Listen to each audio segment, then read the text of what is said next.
Welcome to Social Aloe Ministries, where we are committed to glorifying God while exposing the devil.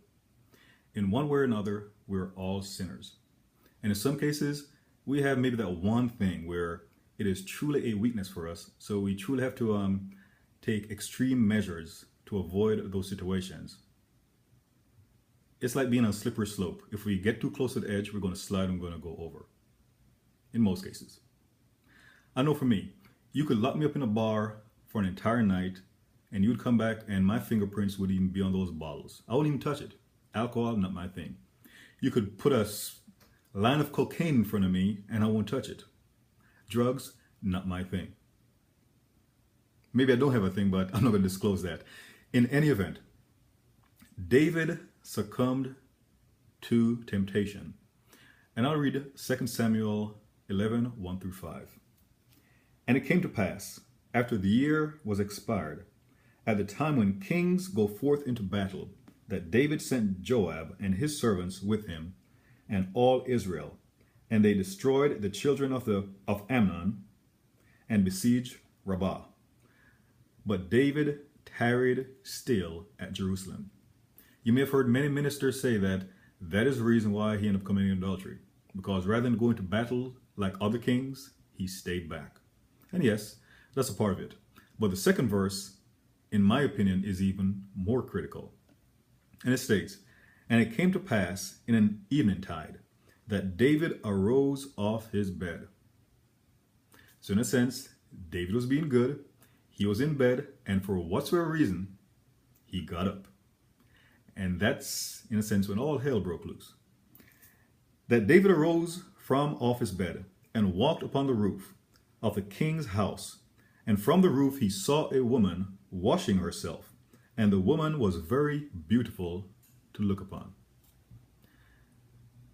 Kind of going back to the Garden of Eden and what's written later in scripture about sin coming from the world, lust of the eyes, lust of the flesh, and pride of life. David, his eyes caused him to lust. Similar to Eve back in the Garden of Eden, her eyes caused her to lust when she looked at the fruit and, ooh, I'm going to try that. Not always a good idea. And David sent and inquired after the woman. Mind you, David had several wives at this time.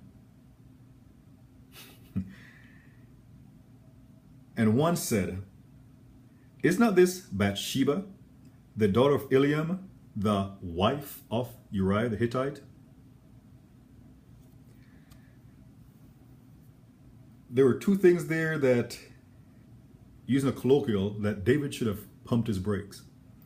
One, she was someone else's wife. And two, Uriah the Hittite, one of David's 30 mighty men. You could say he was one of David's best friends. And that was his wife. That would have been a good time to stop. However, and David sent messengers and took her, and she came into him, and he lay with her, and she was purified from her uncleanness. And she returned to her house. That could have been it. There are times when we sin and we repeat the same sin. And a part of the reason why we repeat the same sin is because basically nothing happened the time before. But we just never know when it's going to be the last straw. And something's going to happen and all hell is going to break loose. All hell. The straw that breaks the camel's back. And the woman conceived while her husband was at war. So David was the father. And sent and told David and said, I am with child. If it was his wife, wouldn't have been a big deal, but it was someone else's wife. So David succumbed to temptation. And it wasn't so much that he wasn't at war like other kings, because as it states in the first verse, his men were handling the situation. So David really didn't need to be there. They were doing their thing. Things went awry when David was in bed, and for whatsoever reason, he went on his roof and he saw Bathsheba, and in his mind, he just had to have her, even though he heard that she was married and that she was married to Uriah, one of his closest men.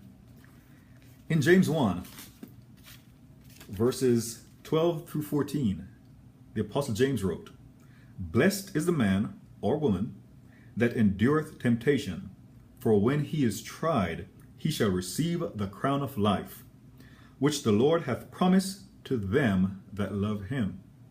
Let no man say when he is tempted, I am tempted of God, for God cannot be tempted with evil, neither tempteth he any man. But every man is tempted when he is drawn away of his own lust and enticed."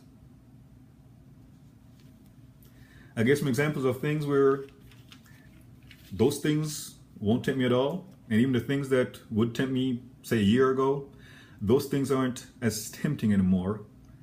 And a part is in James 4:7. It says, "Submit yourselves therefore to God. Resist the devil, and he will flee from you."